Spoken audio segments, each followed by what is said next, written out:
Assalamualaikum warahmatullahi wabarakatuh. Yang terhormat Pak Farid selaku PJMK dari mata kuliah Biomedik 2. Kami dari kelompok 3 akan menjelaskan tentang mini lateral review berdasarkan hasil pencarian kami dengan topik umum yaitu peran mikrobiologi dalam pengelolaan lingkungan, pengelolaan limbah, sampah, dan kompos. Kemudian dari topik umum ini kami menemukan judul yang lebih spesifik yaitu eksplorasi peran mikroorganisme lokal tropis dalam pengomosan sampah organik berkelanjutan. Sebelumnya, perkenalkan, saya Amila Cahyani dengan NIM akhir 007. Perkenalkan, saya Alia Mahiro dengan NIM akhir 012. Perkenalkan, nama saya Alia Firos dengan NIM akhir 13. Perkenalkan, saya Angel Nuriani Putri dengan NIM akhir 014. Perkenalkan, saya Uzri Fatul Jannah dengan NIM akhir 033. Perkenalkan, saya Zalfanella Afifa dengan NIM akhir 034. Lalu yang akan kami bahas yang pertama, cara kami menentukan kata kunci. Jadi penentuan kata kunci itu dilakukan melalui beberapa tahapan sistematis. Yang pertama itu menentukan tema umum berdasarkan topik bahasan pada mata kuliah Biomedik 2, yaitu kami memilih peran mikrobiologi dalam pengelolaan lingkungan, pengelolaan limbah, sampah, dan kompos. Yang kedua, kami memfokuskan tema umum ini menjadi topik yang lebih spesifik, yaitu eksplorasi peran mikroorganisme lokal tropis dalam pengomposan sampah organik berkelanjutan. Eh, dari topik spesifik ini, kemudian kami mengidentifikasi konsep utama dari judul yang meliputi mikroorganisme lokal tropis, pengomposan sampah organik, dan berkelanjutan. Ya, tahap yang keempat yaitu setiap konsep kemudian dikembangkan menjadi istilah ilmiah yang sering digunakan dalam literatur jurnal internasional, seperti indigenous microorganisme, biodegradation, organic waste, microbial community, and sustainable composting. Lalu dari seluruh kata kunci yang telah disusun, kami menggunakan operator Boolean and dan OR untuk membentuk search string yang efektif berbasis data. Kami mencari data ini dari Google Scholar, Skydirect, Fingerlink, dan PubMed. Yang kedua, strategi yang diterapkan dalam penelusuran dan menemukan literatur. Proses pencarian literatur dilakukan dengan pendekatan yang terstruktur dan berbasis pada prinsip penelusuran ilmiah untuk menghasilkan sumber yang relevan dan kredibel. Langkah yang kami gunakan yang pertama itu menggunakan kombinasi kata kunci yang telah disusun sebelumnya dalam format Boolean search. Yang kedua, penelusuran dilakukan melalui basis data ilmiah yaitu Google Scholar, Skydirect, Fingerlink, dan PubMed. Yang ketiga, kami menerapkan teknik penyaringan filtering berdasarkan kriteria tahun publikasi yaitu pada tahun 2021 sampai 2025 atau 5 tahun terakhir. Jenis dokumen yang kami ambil yaitu artikel jurnal, artikel original research, dan review, serta kesesuaian topik dengan fokus penelitian yaitu peran mikroorganisme lokal tropis dalam pengomposan sampah organik. Tahap yang keempat yaitu literatur yang diperoleh kemudian dianalisis dari segi relevansi, kebaruan atau novelty, serta kontribusinya terhadap konsep keberlanjutan lingkungan. Yang keempat, kami memastikan yang kelima, kami memastikan bahwa seluruh sumber itu digunakan secara valid, mutakhir, dan mendukung tujuan kajian secara komprehensif yang telah kami susun. Selanjutnya ada jenis sumber dan deskripsi referensi yang digunakan dalam penelitian ini. Yang pertama yaitu jurnal yang dibahas adalah jurnal ilmiah yang dipilih karena memuat temuan penelitian ilmiah sehingga memberikan kredibilitas dan validitas yang tinggi. Nah, beberapa jurnal ini merupakan publikasi peer review yang telah diterbitkan dan terbitan berkala ilmiah bereputasi karena proses peninjauannya yang menyeluruh. Penelitian ini juga didukung oleh tinjauan pustaka yang digunakan di beberapa jurnal yang digunakan di dalam penelitian ini. Cakupan geografinya yaitu beragam, meliputi vermikompos, pertanian lahan, tropis pantai, dan kondisi laboratorium terkontrol. Fokus taksonomi adalah pada genus yang dimaksud, yaitu Pseudomonas aeruginosa, bakteri termotoleran dengan memanfaatkan berbagai jenis bahan organik. Nah, terbatasnya seperti limbah pertanian, lignoselulosa seperti jerami padi dan ampas tebu merupakan limbah rumah tangga seperti nasi basi, kulit plastik, dan bioplastik seperti PLA dan PBSI serta bulu ayam dengan feses hewan. Selanjutnya ada tesis atau problem penelitian.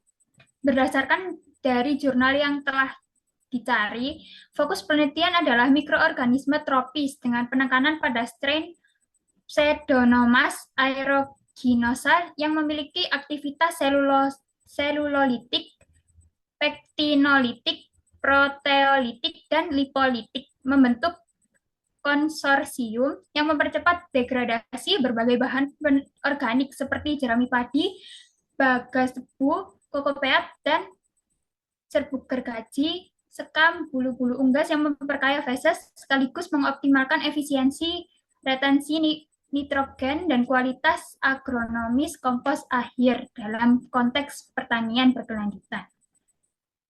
Penelitian ini menilai dinamika bahan organik, suksesi komunitas mikroba, serta kelimpahan gen fungsional siklus nitrogen sepanjang pengeposan dan di berbagai IPAL industri pupuk untuk memahami faktor lingkungan yang membentuk fungsi ekosistem mikroba. Pada sisi bioplastik, penelitian mengevaluasi kemampuan bakteri termotoleran dan termofilik dari ekosistem pasisir untuk menghidrolisis dan menghancurkan PLA dan PSA dalam kondisi termofilik. Juga mengevaluasi kecocokan dengan reaktor kompos. Karya ini melihat bagaimana enzim lignoselulose bekerja dalam kondisi kompos untuk mempercepat pelapukan lignoselulosa secara mekanik. Oke, selanjutnya ada informasi yang sudah didapat. Berdasarkan artikel yang dikumpulkan, memiliki keterkaitan pada konteks pengelolaan limbah organik berkelanjutan terhadap mikroorganisme lokal tropis, yang dimana berupa mikroorganisme dekomposer seperti bakteri, fungi, dan konsorsium mikroba, yang dipengaruhi oleh beberapa faktor sumber isolasi seperti tanah, vermikompos, dan feses hewan. Terdapat faktor lainnya seperti diversitas spesies dan kemampuan enzimatik seperti selulase, lipase, protease, dan keratinase. Terdapat indikator seperti aktivitas enzim, produksi gula pereduksi, dan efisiensi hidrolisis. Nah, semakin kompleks struktur kimia substrat, maka proses degradasi yang berlangsung akan lebih lambat jika dibandingkan dengan bagan dengan komposisi sederhana. Keragaman mikroba terbukti lebih efisien dibanding dengan isolat tunggal karena efek sinergistik yang berkombinasi selulase, lipase, protease yang dapat menguraikan beberapa substrat berbeda, seperti polisakarida protein, lipid, dan keratin di waktu yang sama dan redundansi fungsional terutama pada substrat organik dengan struktur kompleks seperti lignin dan keratin. Secara konseptual, mikroorganisme lokal dan aktivitas enzimatik yang tinggi dapat mempercepat degradasi substrat kompleks, mengoptimalkan parameter fisikokimia, dan dapat menghasilkan kompos yang berkualitas sehingga dapat mendukung pertanian yang berkelanjutan. Next. Kemudian ada latar belakang atau rasionalitas. Yang pertama ada urgensi pengelolaan limbah organik berkelanjutan dengan memanfaatkan mikroorganisme lokal.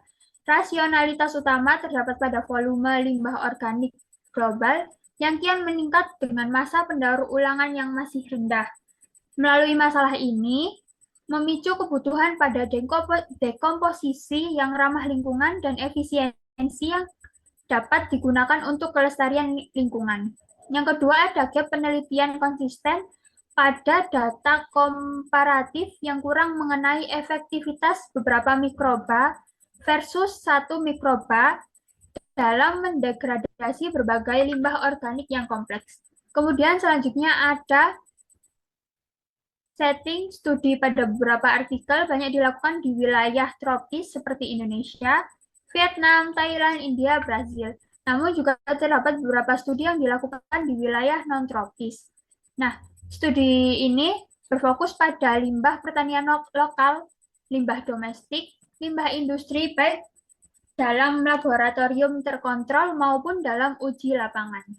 Next. Baik, selanjutnya ada metode atau desain penelitian. Desain penelitian itu eksperimental atau in vitro dan in vivo. Lalu selanjutnya ada studi literatur sistematis. Nah, pengumpulan datanya itu isolasi dan kultivasi mikroba lokal, aplikasi perlakuan dengan replikasi, tiga pengamatan parameter dekomposisi, suhu, pH, kehilangan massa, dan aktivitas enzim. Lalu yang keempat ada analisis molekular 16S rRNA. Analisis datanya statistik menggunakan ANOVA dan uji Tukey, bioinformatika, PCOA, Lab SE, sama FAB-Protax. Sama yang ketiga sintesis temuan. Inti penelitian pendekatan komparatif, eksperimental, sistematis untuk evaluasi efektivitas dan mekanisme mikroba lokal dalam degradasi limbah organik. Tren perkembangan dari skala lab terkontrol menuju analisis komunikasi mikroba kompleks di lapangan dengan fokus pada kinerja pengomposan dan aktivitas enzimatik. Next. Menyajikan dan menginterpretasikan data. Para penulis menyajikan data melalui tabel, grafik, dan analisis statistik seperti ANOVA atau Tukey yang dilengkapi dengan bukti visual seperti SEM dan FTIR. Interpretasi hasil tidak hanya menjawab apa yang terjadi, tapi juga mengapa dengan menghubungkan kinerja dekomposisi dengan mekanisme biologis seperti aktivitas enzim spesifik dan peran genus mikroba kunci. Pendekatan holistik ini mengungkapkan bahwa keberhasilan pengomposan didukung oleh konsorsia mikroba tangguh, aktivitas enzim unggul, dan adaptasi alami mikroba lokal, di mana data kinerja dan biologis saling melengkapi untuk membangun argumentasi yang kuat. Next. Kemudian ada in- inkonsistensi argumentasi yang bertentangan. Yang pertama ada prioritas konsorsium mikroba. Menurut penelitian Mali dan kawan-kawan tahun 2024 mengklaim bahwa konsorsium T7 terdiri dari 7 mikroorganisme adalah yang paling unggul. Namun ketika kita lihat data aktualnya justru konsorsium T6 yang lebih efektif dalam beberapa parameter.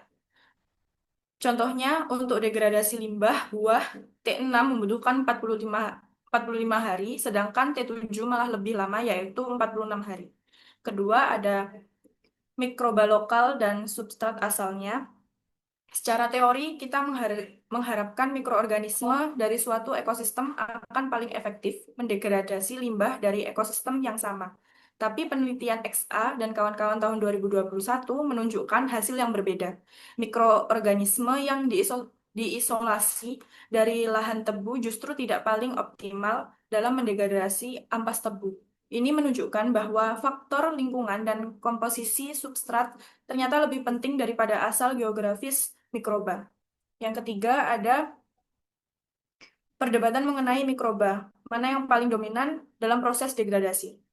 WU dan kawan-kawan tahun 2022 mencatat bahwa beberapa penelitian menyatakan jamur lebih efektif dalam mendegradasi lignoselulosa. Tapi penelitian lain justru menemukan bakteri atau actinomycetes yang lebih berperan. Jadi belum ada konsensus yang jelas. Keempat, ada metode terkait metode pretreatment atau perlakuan awal sebelum pengoplosan.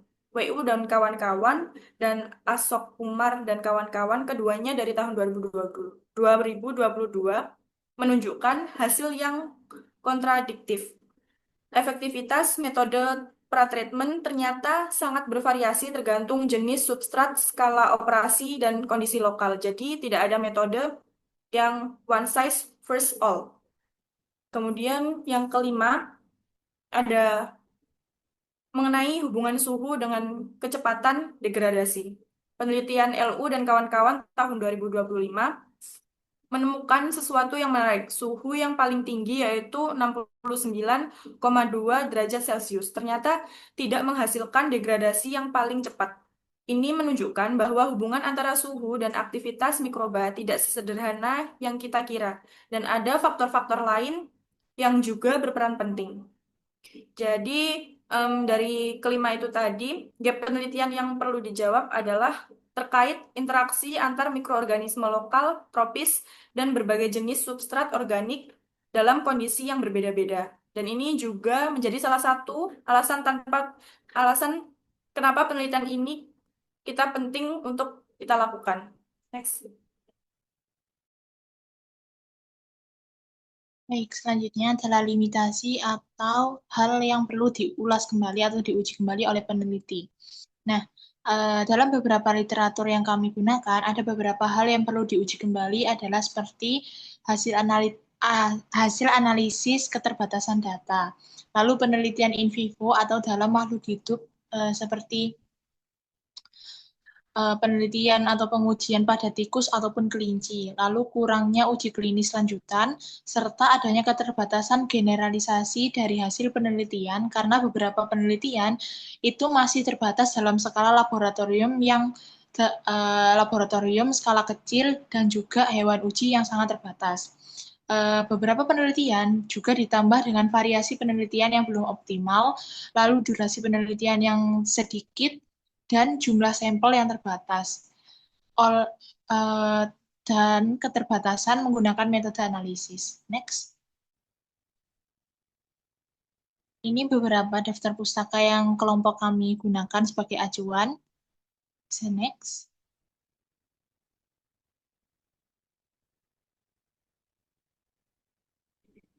Demikian dari kelompok 3. Kurang lebihnya mohon maaf. Akhir kata, wassalamualaikum warahmatullahi wabarakatuh. Terima kasih.